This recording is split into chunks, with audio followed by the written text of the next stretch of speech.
The rain fell in steady, freezing needles against the pavement of the narrow Seoul alleyway. Amara pressed her back against the rough brickwork, her breath hitching in the damp air. Neon signs from the main street bled into the puddles at her feet, casting jagged, flickering light across the ground. She had tracked him for 6 blocks through the midnight fog, keeping to the shadows, watching his silhouette navigate the labyrinth of the city. He had stopped at the end of this dead-end path, right in front of a rusted iron door. Amara's hands were numb, her grip tightening on the edge of the brick to keep from shivering. Every instinct told her to turn back, to walk away before the silence between them became a permanent wall. She looked at the door. It was heavy, industrial, and completely out of place in this forgotten corner of the city. He had vanished behind it seconds ago. She shifted her weight, the water soaking through her shoes, and took a single, calculated step forward. The alley was empty, save for the rhythmic drumming of rain on metal. She reached out, her fingers hovering inches from the iron surface.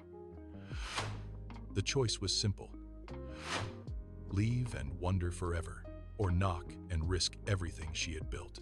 Before her fingers could make contact with the cold metal, a sound bled through the barrier, a piano. It was a single melancholic sequence of notes, rising and falling in the damp air. Amara froze. All right, guys, before we go ahead, kindly subscribe and share this channel to get more stories. Her hand still inches from the door. She knew those notes. She had heard them a dozen times, usually on quiet Sunday mornings when the city light filtered through their curtains, and he thought she was still asleep. He would hum that exact melody, soft, rhythmic, and entirely devoid of the tension he carried in his waking hours. It was a private sound, a piece of him he never brought into the light of their shared life. The melody warped the reality of the alley.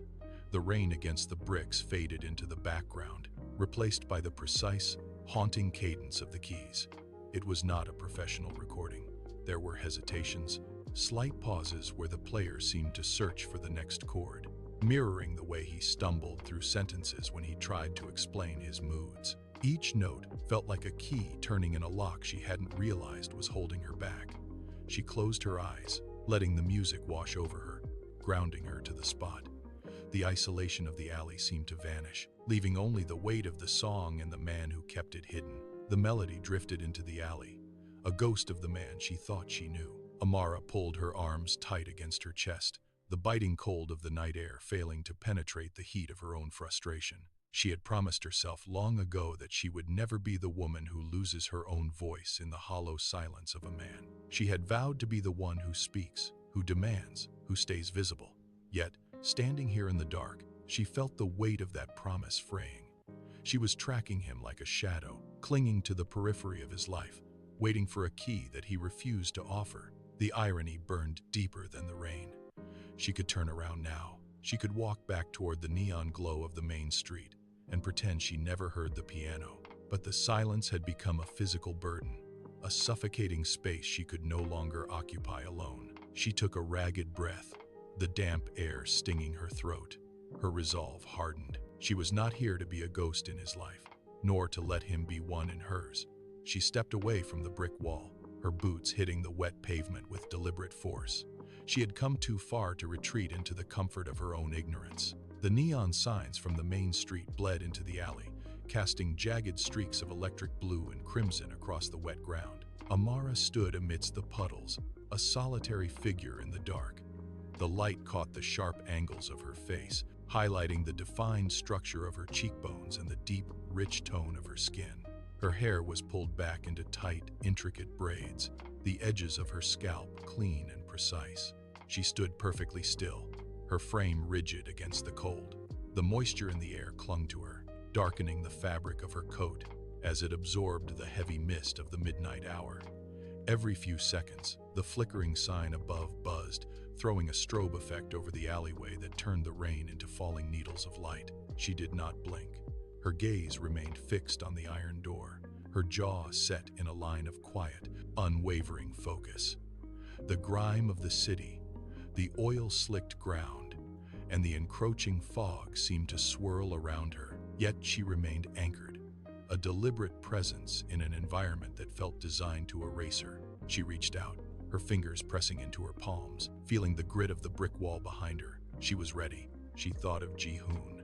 He was a man defined by the quiet spaces he occupied. He stood tall, his presence always signaled by the texture of an oversized charcoal sweater that seemed to swallow his frame. His features were sharp, cut with a precision that contrasted with the messy, dark hair he rarely bothered to smooth. He was a man of few words, his eyes constantly in motion, scanning the periphery of any room he entered as if tracking a threat only he could see. Amara remembered the weight of his silence. It was not empty. It was heavy, dense, and impenetrable. He navigated their shared apartment with a practiced, low-energy efficiency, fixing heaters and tightening loose knobs without ever looking up to acknowledge her presence.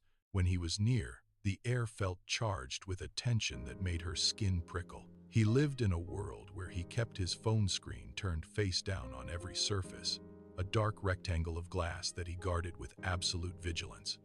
It was this specific, quiet intensity that had drawn her in, promising a sanctuary from the noise of the city. Yet it was this same wall of silence that now left her standing in the cold, questioning everything she thought she knew about the man she loved. The memory surfaced with the scent of roasted beans and damp pavement.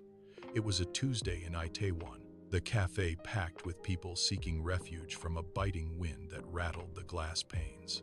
Amara had sat at a corner table, her breath hitching in the frigid air, her hands tucked deep into her pockets to stop the tremor.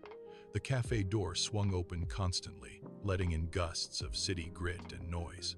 She had been invisible to the crowd, a stranger in a city that moved too fast to notice a shivering woman. Then, a shadow fell across her table. Ji-hoon did not speak.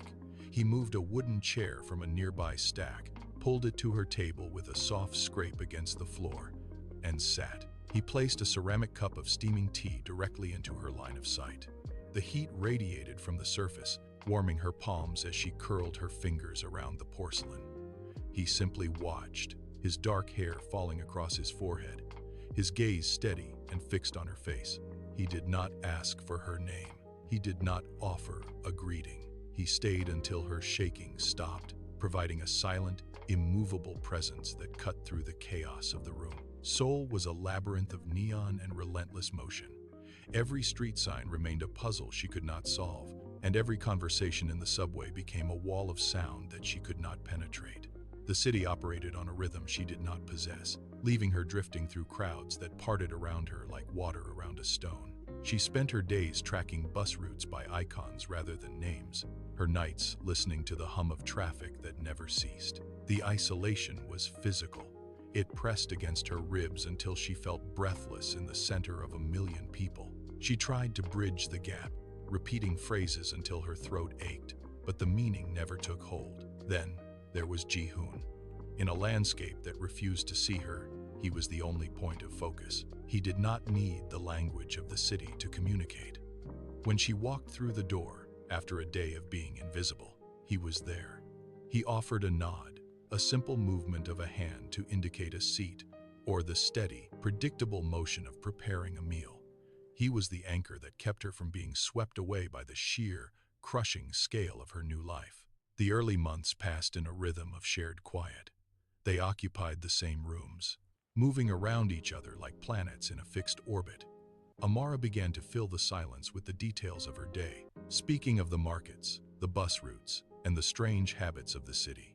She would wait for a reaction, a story in return, or even a simple question.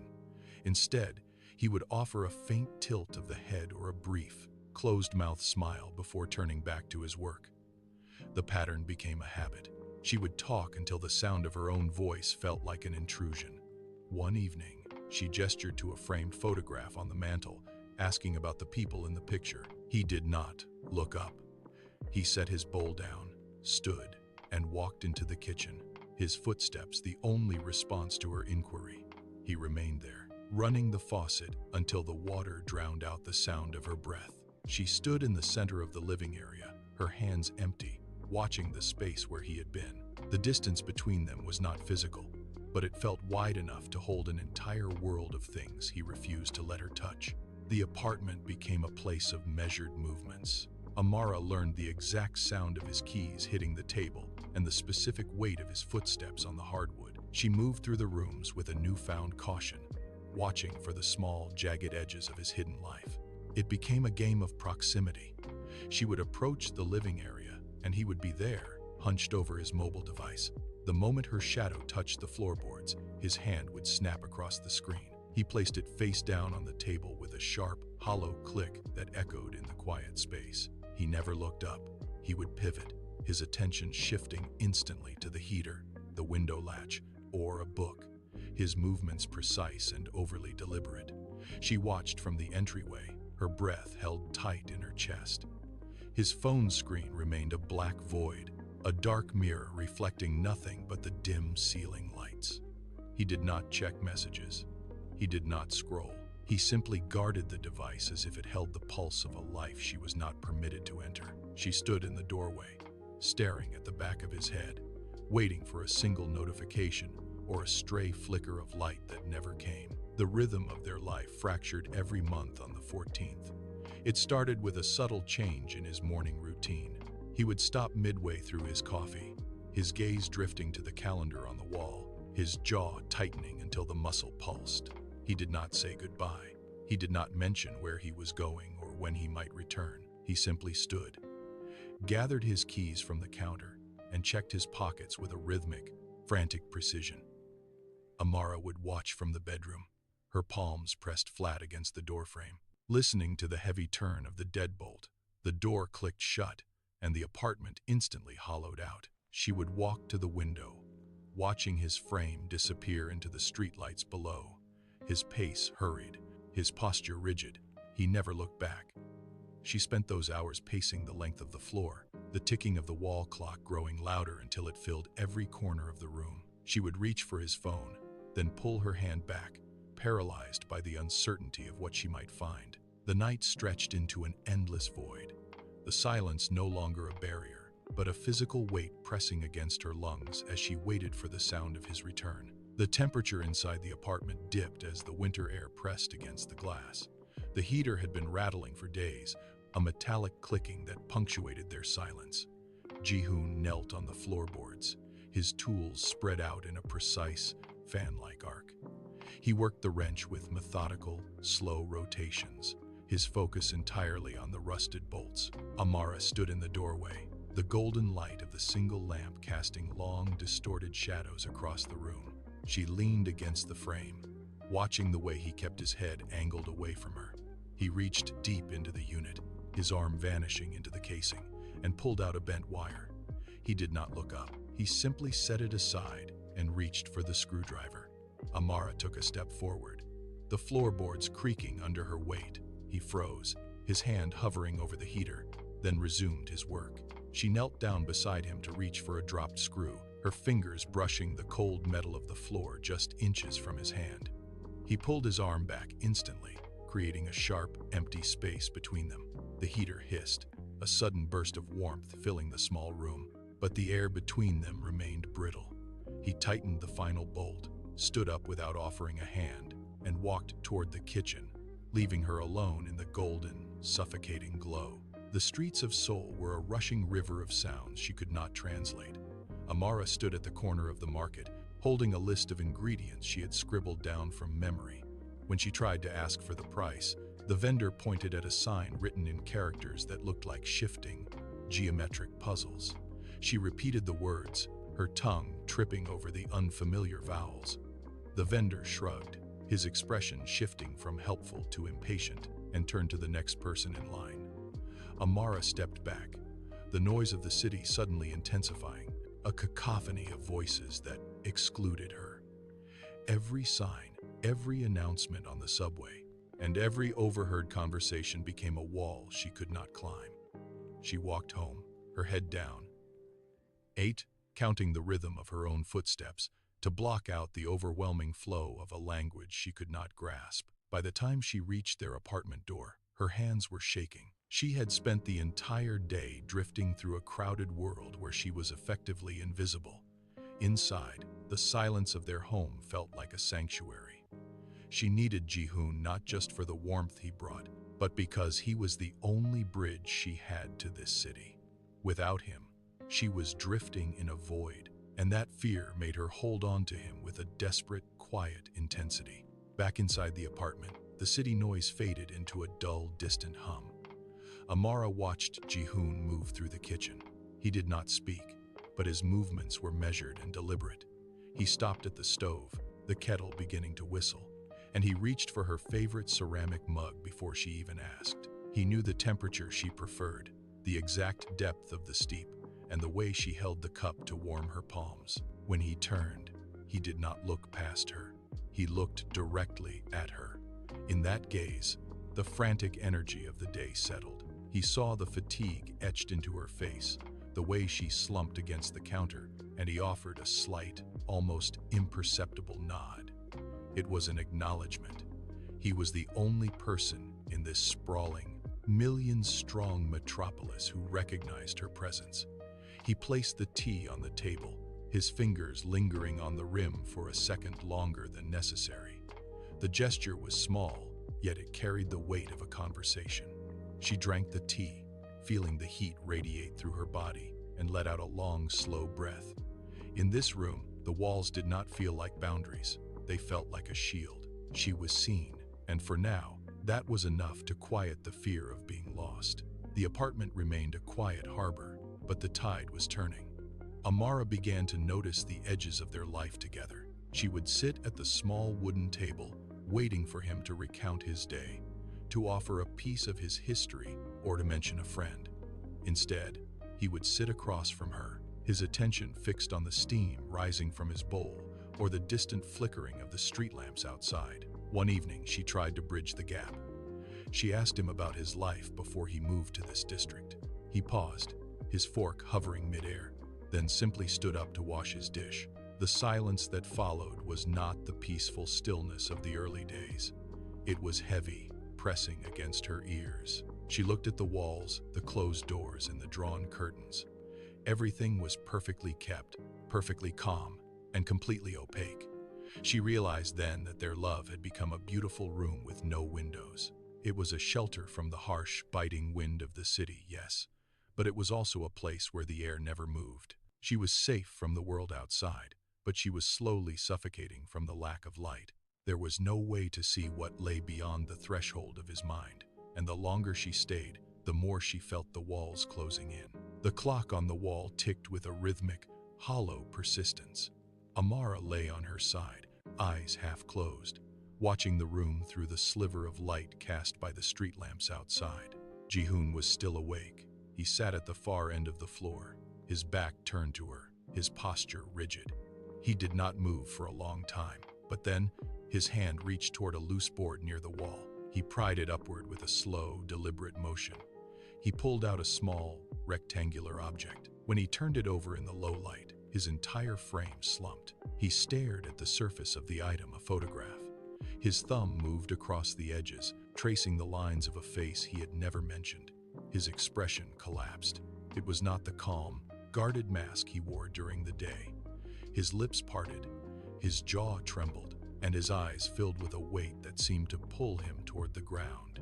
He looked shattered, a man standing in the ruins of something he could not speak aloud.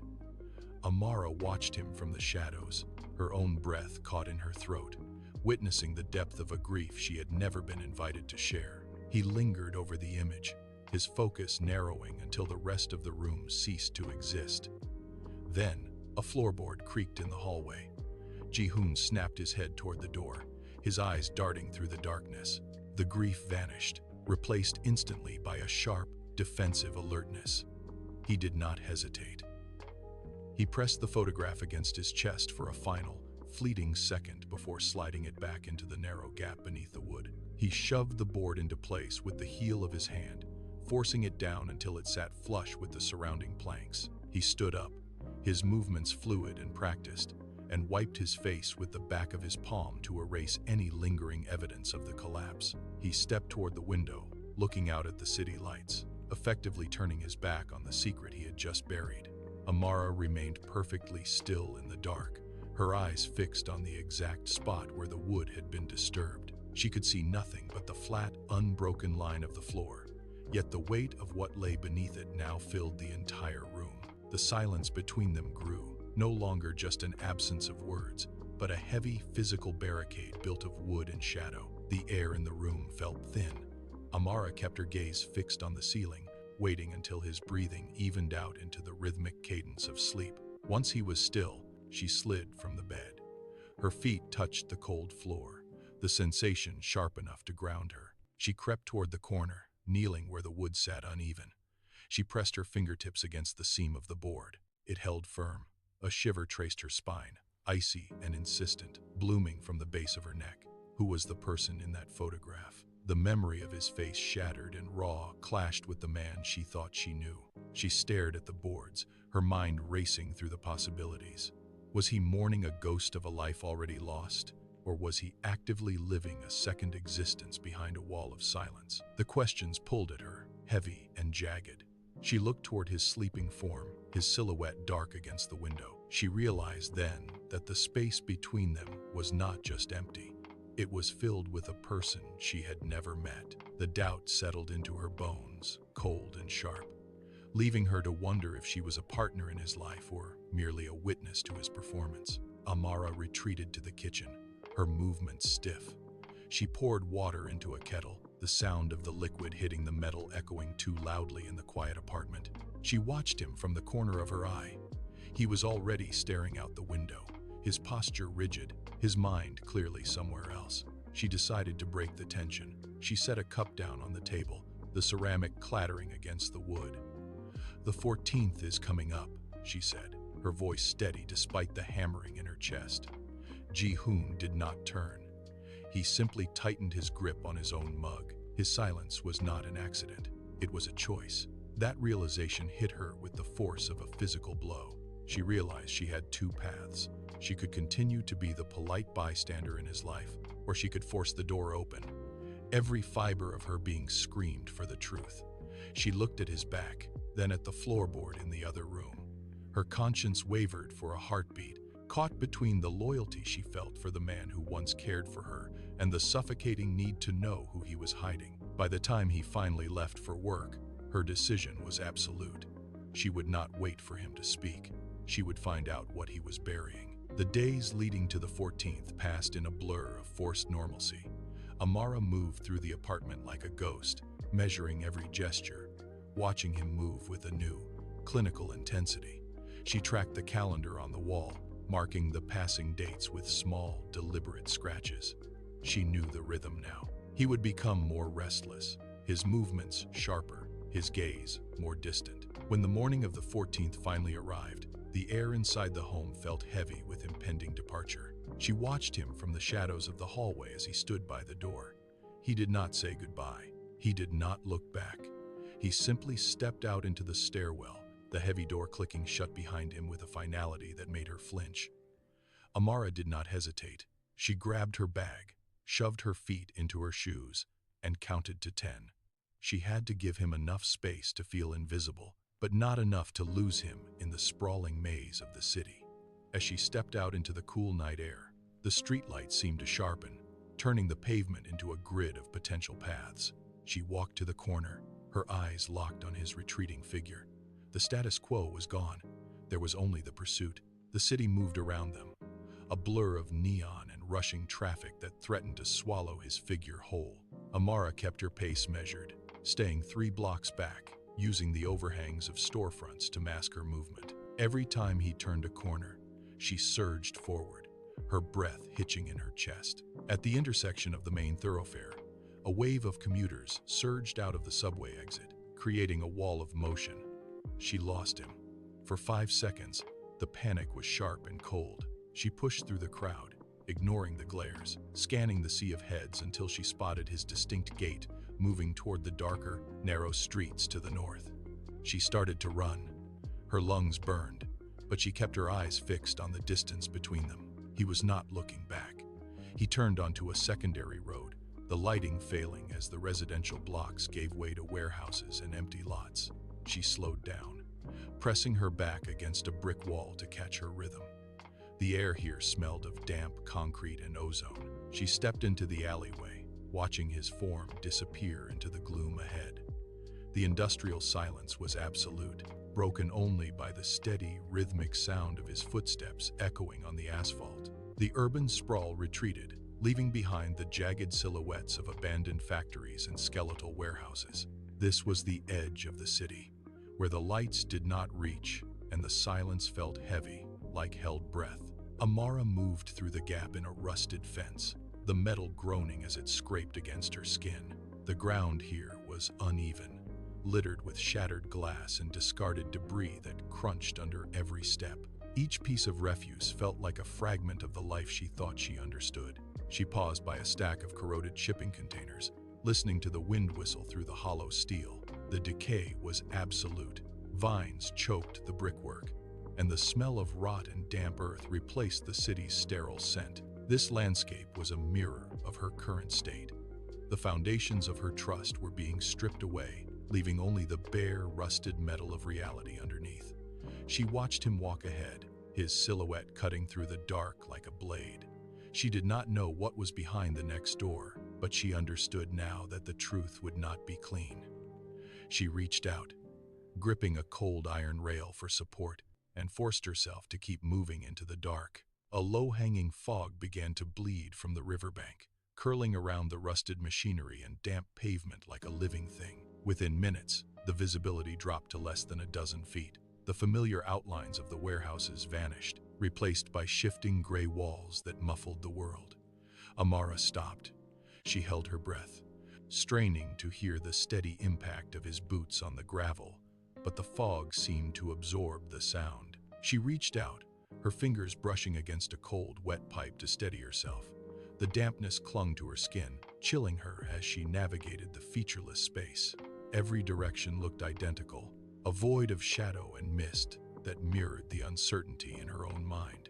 She took a step, then another, but her heart hammered against her ribs, fearful that one wrong turn would lead her into a dead end. The world she knew was shrinking, pulling inward until only the immediate, suffocating gray remained. She stood still, listening to the drip of condensation from a nearby ledge, waiting for a sign, a movement, anything to break the silence. The fog was not just an obstacle, it was a barrier closing in, isolating her from the man she had followed into the dark. The fog shifted, revealing a narrow alley between two crumbling brick structures. Amara hesitated, her pulse visible in the rapid rise and fall of her chest. Every muscle in her body tightened. She was convinced that the secret life he kept was a person, a woman, a replacement for the intimacy they had once shared. Each step forward was a heavy commitment to the truth she dreaded. She saw him ahead, pausing near a heavy threshold. He stopped, his shoulders dropping, and she felt a sharp, stabbing certainty that he was meeting someone else. The betrayal felt complete before it had even been confirmed. She pressed her hand against the rough, damp brick of a wall to steady her shaking frame. The silence of the industrial district was broken only by the distant, rhythmic dripping of water. She imagined the scene waiting for her behind that door, the soft exchange of words, the intimacy he had denied her for months, the final evidence that his silence was a choice made against her. She moved closer, driven by a painful, desperate need to see the face of the woman who had stolen his attention. Her vision blurred, not from the mist, but from the raw, mounting pressure of her suspicion. She reached the end of the alley, bracing herself for the final, shattering blow. The structure loomed ahead, a jagged silhouette of rusted iron and broken glass rising against the night sky. Amara slowed her pace, keeping to the jagged line of the shadows. The building looked abandoned, its windows dark and empty, yet the air around it felt charged with a heavy, stagnant energy. She watched him stop. He did not move with the urgency of a man meeting a lover. Instead, he stood perfectly still, his head tilted as if listening to a sound only he could hear. His body was rigid, his hands clenching and unclenching at his sides. The building groaned under the pressure of the wind, a low, metallic shriek that echoed through the alley. He leaned forward, his palm resting briefly against the corroded surface of the iron door. He remained there for several seconds, his forehead pressing against the cold metal. The sight was not the betrayal she had anticipated, but something far more fragile. He looked like a man standing before a monument of his own making. He pulled his hand back, took a deep, shaky breath, and braced himself for what lay on the other side. The mystery was no longer a distant suspicion. It was a physical barrier he was about to breach. The iron door stood silent, a barrier of rust and cold metal. Ji-hoon raised his right hand, his knuckles white against the dark surface. He struck the metal twice. The sound was not a knock, but a heavy, rhythmic clang that vibrated through the damp alleyway. He waited. Amara pulled herself into the deepest recess of the shadows, her heart hammering a frantic rhythm against her ribs. Every beat felt like a physical blow, a desperate plea for silence in the hollow alley. She shifted her weight, and the heel of her boot crunched against a shard of broken glass. The sound was sharp, piercing the stagnant air like a gunshot. She froze, her back pressed hard against the freezing brick, lungs burning as she forced herself to stop breathing. She watched him, terrified that the noise would draw his gaze, but he did not turn. He kept his eyes fixed on the door, his posture locked in a state of grim expectation. The silence returned, thicker than before, heavy with the weight of the unknown. Seconds stretched into an eternity of anticipation. She gripped her own arms, nails digging into her skin, waiting for the door to move. The air felt thin, charged with the sudden, sharp reality of the confrontation that was about to unfold. The door did not swing wide. It groaned, a slow, agonizing slide of iron against concrete. A sliver of light escaped the gap, cutting through the alleyway darkness like a blade. Amara squinted, her eyes watering against the sudden glare. She leaned forward, muscles coiled, waiting for the figure to emerge. The gap widened. A woman stood in the threshold. She was thin, her frame fragile against the harsh interior light. Amara felt the air vanish from her lungs. She knew that face. She had memorized every angle, every shadow, and every soft line from the photograph hidden beneath the floorboards. The woman looked past Ji-hoon, her eyes unfocused, staring into the empty fog as if searching for something lost to time. Amara pressed her palm against the brick wall to steady her shaking knees. The physical reality of the woman, the way she tilted her head, the way her hands rested tentatively against the doorframe matched the image perfectly. The mystery dissolved into a singular, sharp fact. This was not a ghost of a past life. This was a living, breathing connection that Ji-hoon had been shielding from the world. Amara watched, frozen. As the final piece of the silence fell into place before her, Ji-hoon did not speak. He reached into his coat and withdrew a thick, sealed envelope. His hand hovered in the air for a heartbeat before he extended it toward the woman. She took it with a slow, mechanical movement, her fingers trembling against the paper. The sound of the friction was unnervingly loud in the quiet hallway. She did not open it. She pulled it against her chest as if it were a fragile object. Ji-hoon stood motionless, his gaze fixed on the floorboards between them.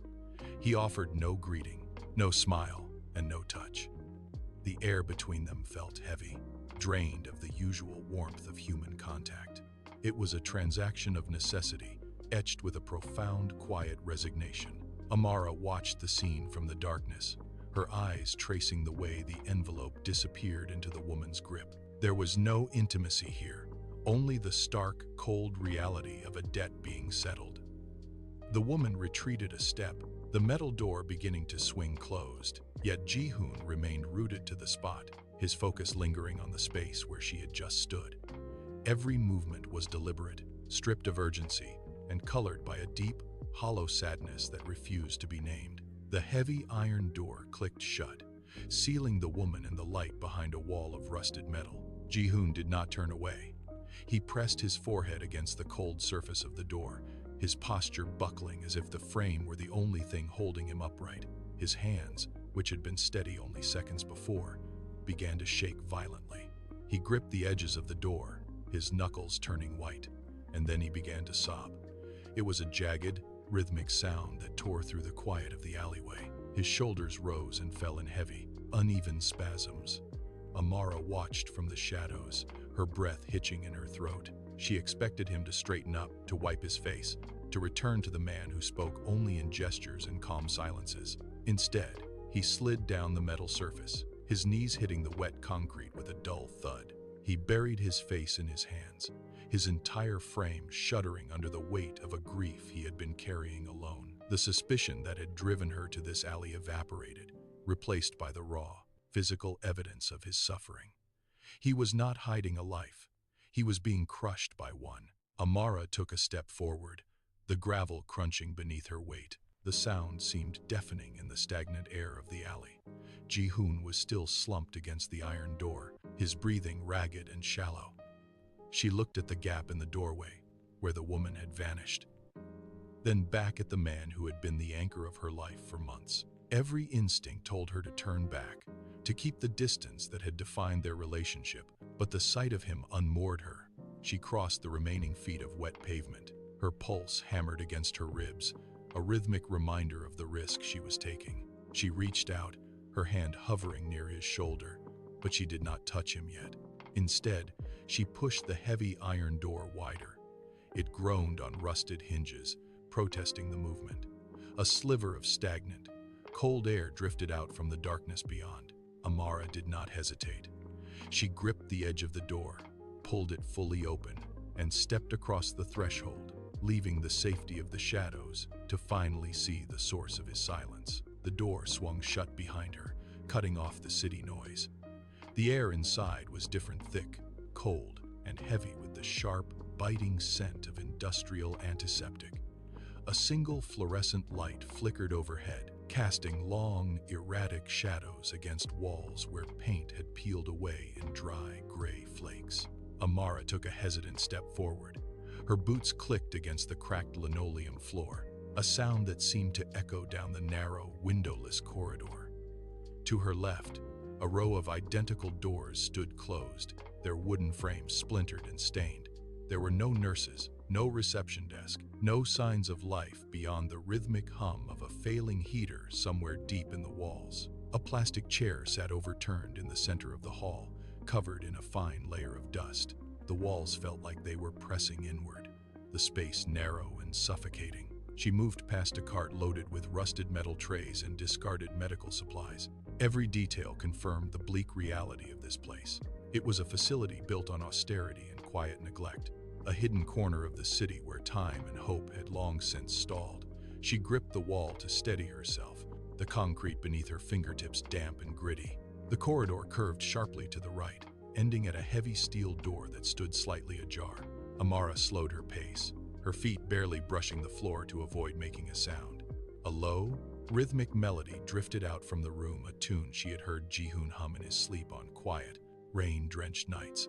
It was the same melody, but here it lacked the warmth of their home, sounding thin and hollow against the concrete walls. She pressed her back against the rough surface of the hallway, holding her breath until her lungs burned. Her heart beat against her ribs with a force that felt audible in the silence. She reached the final door and stopped. Through the narrow gap between the door and the frame, she caught a sliver of the interior. A harsh light spilled out, illuminating a patch of floor. She moved her head inches closer, her eyes straining to adjust to the contrast. Inside, she saw a pair of charcoal-colored sleeves. Ji-hoon was there, standing perfectly still, his back turned to the door.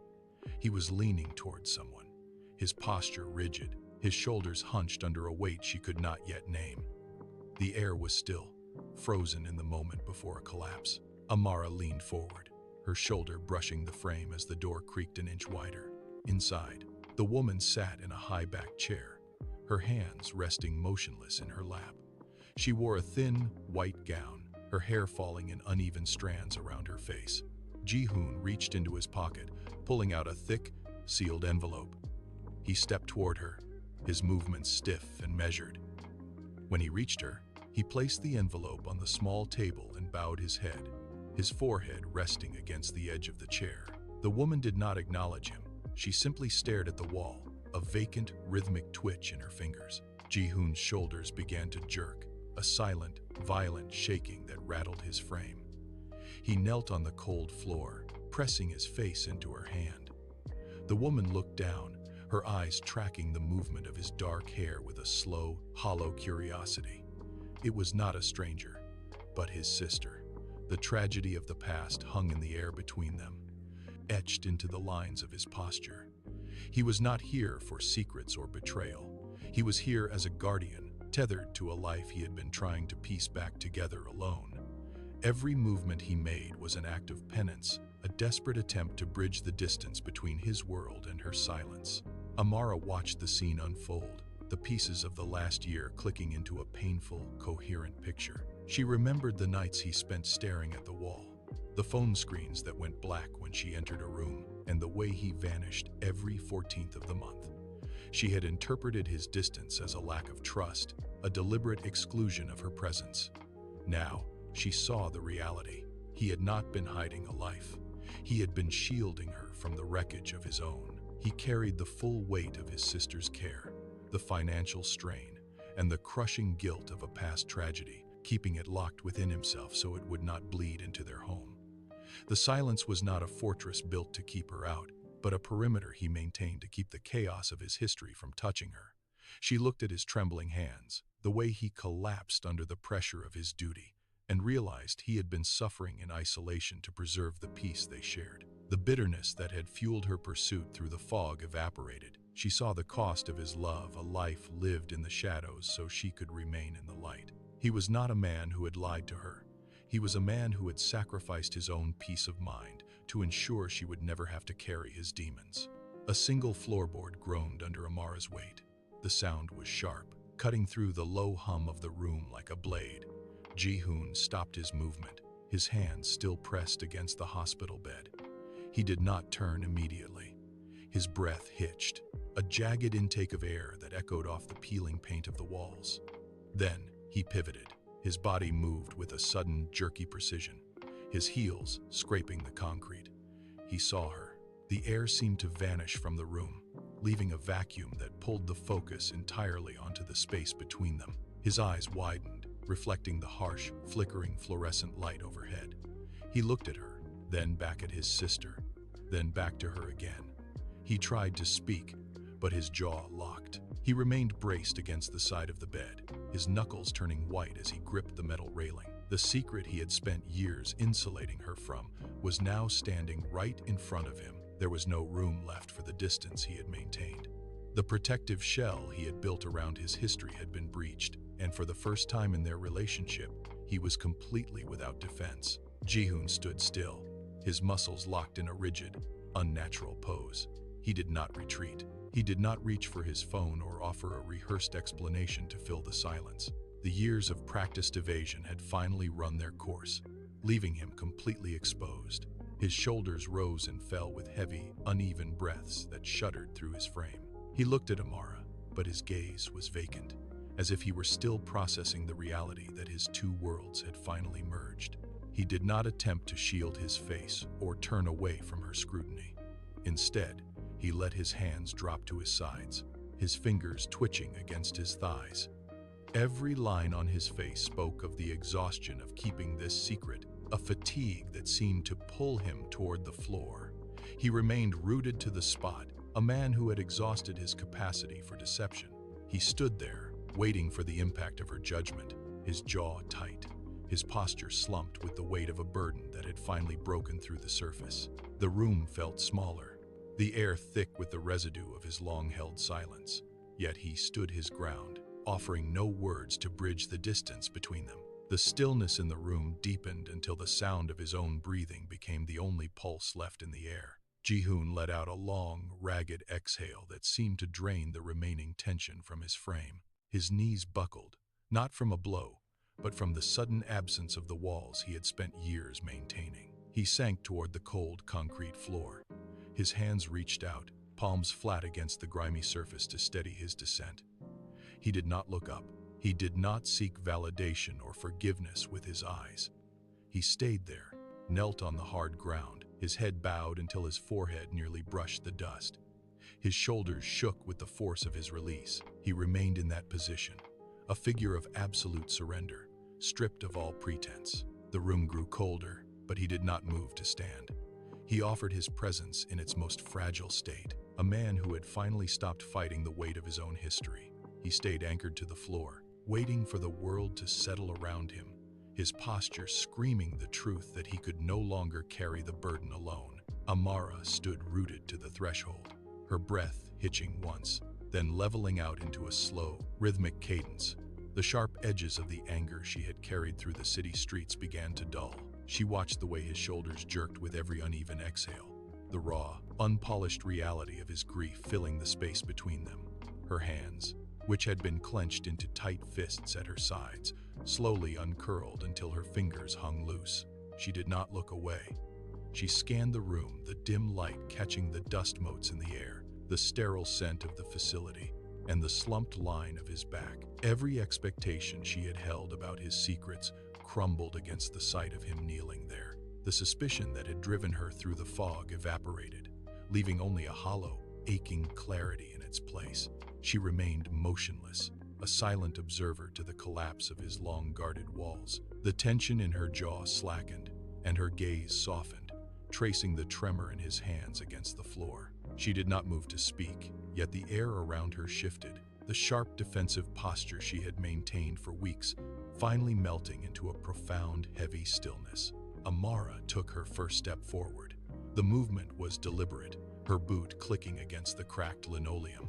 She did not rush. She navigated around a rusted radiator and a stack of discarded files, her eyes locked onto the slumped shape of his shoulders. With every inch she gained, the distance between them narrowed, stripping away the months of silence that had built a barrier between them. She passed the threshold, moving into the center of the cramped room where the air smelled of stale medicine and dust. She arrived at his side. She did not stop at a distance. She closed the final gap until the toe of her shoe touched the edge of the shadow he cast on the floor. She stood there, perfectly still, looking down at the nape of his neck where the dark hair was matted with sweat. The floorboards creaked under her weight, a sharp sound that echoed against the peeling walls.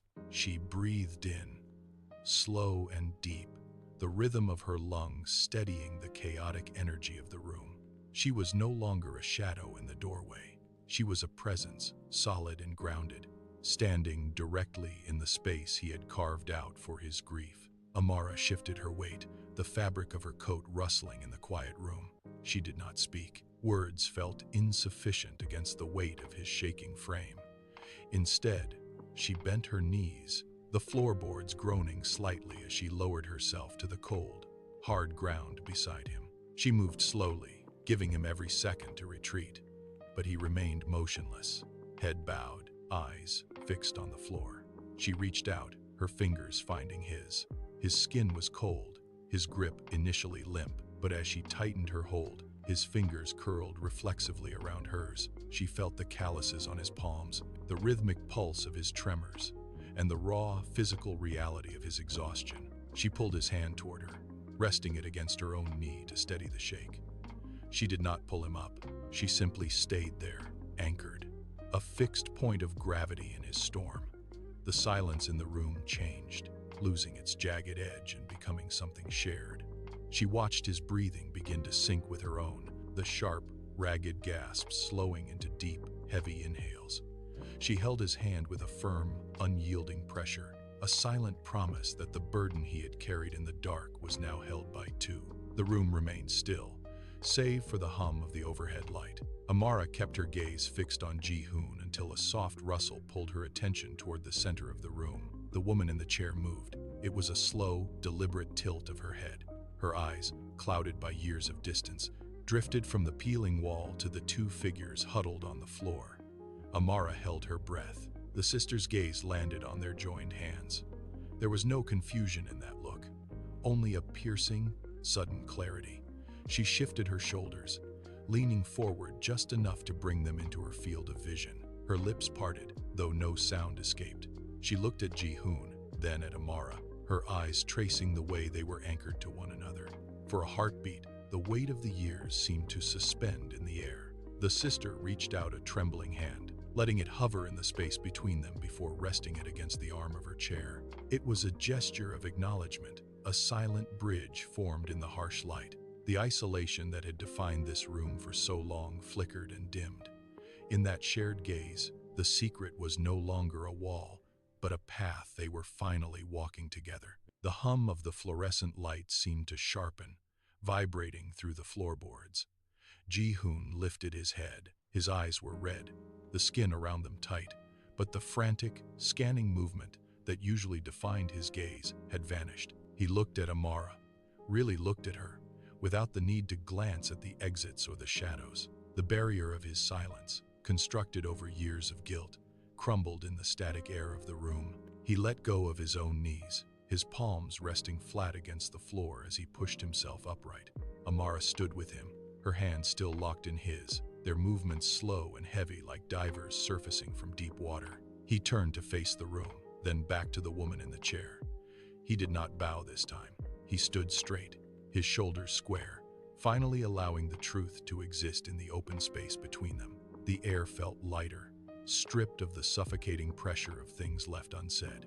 He squeezed her hand, a firm grounding pressure that confirmed the change. They were no longer operating in separate worlds. The wreckage of the past remained, but they were standing on solid ground, ready to navigate the path forward together, side by side. Amara looked around the cramped, sterile space, the peeling paint on the walls, the stack of medical records on the small wooden desk, the rhythmic, mechanical pulse of the ventilation system. These were the realities of his life. She had spent months trying to solve the riddle of his silence, believing that if she pushed hard enough, she could clear the debris of his past. Now, standing in the center of it, she saw the truth. There was no solution to be found. The tragedy that had brought his sister to this place was a permanent landmark. It could not be moved or erased. Amara watched Ji-hoon as he gathered the remaining documents. He moved with a new, quiet coordination. She realized then that her role was not to be the architect who rebuilt his world, but the partner who stood by him within its walls. She reached out, adjusting the stack of papers in his hands, her fingers brushing his wrist. He looked at her, and for the first time, he did not look away. She did not need to speak. She simply stood her ground, solid and present, anchoring him as he faced the wreckage. The silence between them had shifted from a barrier into a foundation.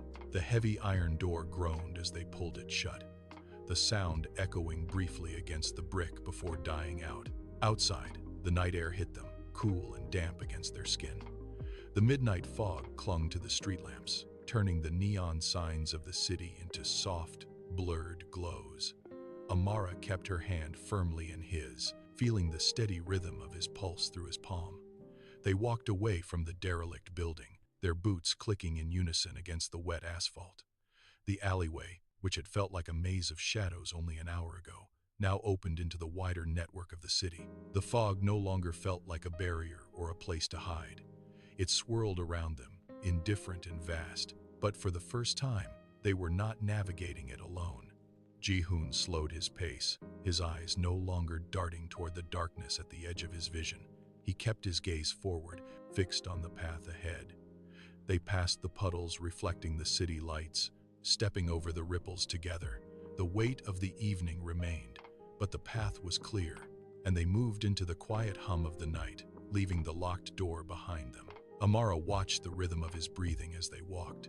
She thought back to the tea he brought her, the way he moved chairs, the way he vanished on the 14th of every month. For months, she had read those actions as a lack of trust, a deliberate withholding of his true self. Now, the pieces rearranged themselves. Every act of silence had been a barricade he built to keep the world away from his sister. He had been so busy shielding his family from the wreckage of his past that he forgot how to let someone stand inside that perimeter with him. It was a heavy burden to carry alone. She realized that his quiet was not a betrayal of their bond, but a desperate, flawed attempt to protect the people he loved from the fallout of his own history. He had treated his life like a room with no windows, not to keep her out, but to ensure the storms he lived through would not touch her. The realization settled in her chest, steady and clear. She looked at him, seeing the exhaustion etched into his posture, and finally understood the language he had been speaking all along. They reached a concrete bench beneath a flickering street lamp and sat. The metal was cold against their palms. Ji-hoon turned his head, his focus shifting from the road to her face. He took a breath, held it, and finally spoke. "I thought I had to carry it all," he said, his voice raw but steady. "I thought if I let you in, you would only find wreckage." Amara squeezed his hand, her knuckles white, and nodded once. She did not need a long explanation. She needed the reality of his presence. She leaned into him, resting her head against his shoulder. He did not pull away. He exhaled, and for the first time, his posture lost its rigid, defensive edge. The city continued its frantic pace around them, but in that small, lit circle, the tension dissolved. They were no longer two people navigating a foreign landscape in isolation. They were a pair. She looked out at the street, watching the light catch the mist, and realized that love was not about finding someone without scars. It was about standing beside them while they healed. They stood up together, turned back toward the main road, and walked into the city. No longer afraid of the dark. Kindly hit the subscription button and share for more stories as they dropped.